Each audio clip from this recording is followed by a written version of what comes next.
کہ 2 رکعت نماز نفل پڑھیں شب جمعہ میں۔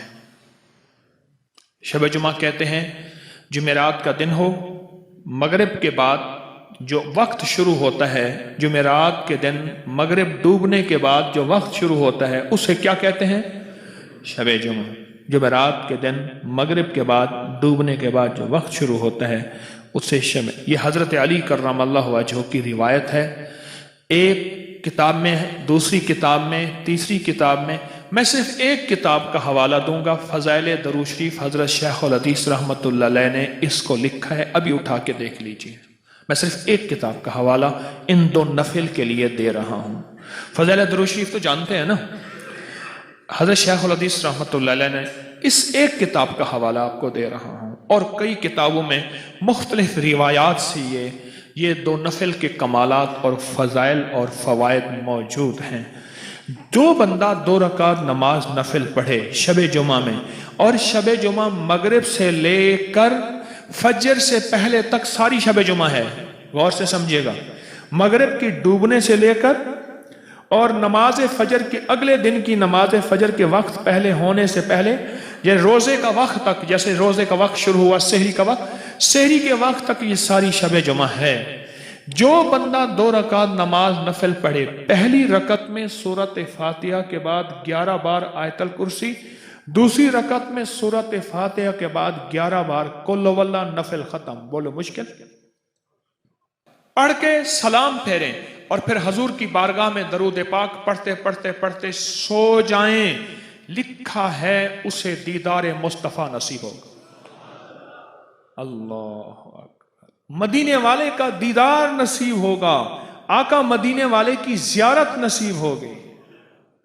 اتنا زبردست، اور میں نے جس کو بتایا، کسی کو جلدی کسی کو دیر سے، کوئی فرد آج تک شاید ہوگا، میں دعویٰ نہیں کر سکتا، کہ جس نے یہ عمل متواتر یقین اور اعتماد اور اعتقاد کے ساتھ، آخر شیخ الحدیث نے اپنی کتاب فضائل درود شریف میں ایسے نہیں لکھا، آج جا کے دیکھیے گا، ایسے نہیں لکھا، اور کئی کتابوں میں حوالے ہیں، چونکہ یہ کتاب مشہور عام ہے اس لیے اس کا حوالہ دے رہا، لکھا ایسے نہیں ہے۔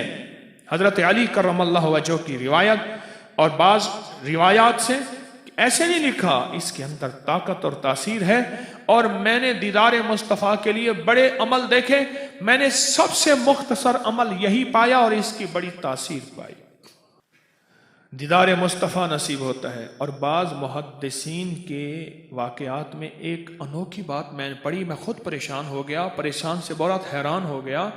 فرماتے ہیں اس نفل کے پڑھ پڑھ کے ہمارے ساتھ اب یہ معاملہ ہو گیا ہے کہ روایت ہے، یہ حدیث ہے، اور اس کی سند ہمیں کمزور نظر آ رہی ہے۔ یہ ان لوگوں کو بات سمجھ آئے گی جو حدیث کے اسناد، مسلسلات اور حدیث کے اسناد میں توجہ رکھتے ہیں۔ اور ہم نے خود آقا مدینے والے سے ڈائریکٹ پوچھ لیا، حضور یہ آپ کا فرمان صحیح ہے؟ آپ نے فرمایا ہاں صحیح ہے۔ بولو کلام مصطفیٰ نصیب ہو جائے، دیدار مصطفیٰ سے آگے کلام مصطفیٰ، مدینے والے سے ہم کلامی ہو جائے، گفتگو شروع ہو جائے۔ کیا اللہ کے لیے اس بات کے کوئی اللہ قادر نہیں ہے؟ فرماتے ہیں کہ کوئی کسی حدیث کے بارے میں، کسی واقعے کے بارے میں کوئی ہمیں شک گزرا ہو، بلکہ ایک محدث کا واقعہ پڑھ رہا تھا، مجھے غزوہ حنین کا ایک واقعے کے بارے میں شک تھا کہ ایک نے کہا اتنے ہیں، ایک نے کہا اتنے ہیں۔ میں نے کہا چلو میں اپنے خود مدینے والے سے پوچھ لیتا ہوں۔ کہا مدینے والے سے میں نے پوچھا تو آپ نے فرمایا فلاں روایت والے نے ٹھیک لکھا ہے۔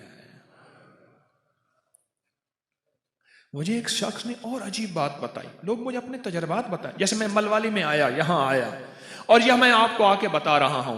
آپ میں سے کتنے ایسے ہیں جو عشاق ہیں، کرنے والے ہیں، پھر وہ مجھے ریزلٹ دیتے ہیں؟ ایک بندے نے مجھے عجیب بات بتائی، فرمایا اس نفل کا مجھے یہ فائدہ ہوا ہے، مسلسل پڑھنے سے اور یقین اور گڑ گڑا اور بھیکاری بن کے یہ فائدہ ہوا ہے، اب کوئی مسئلہ ہو میں ڈائریکٹ مدینے والے سے پوچھ لیتا ہوں۔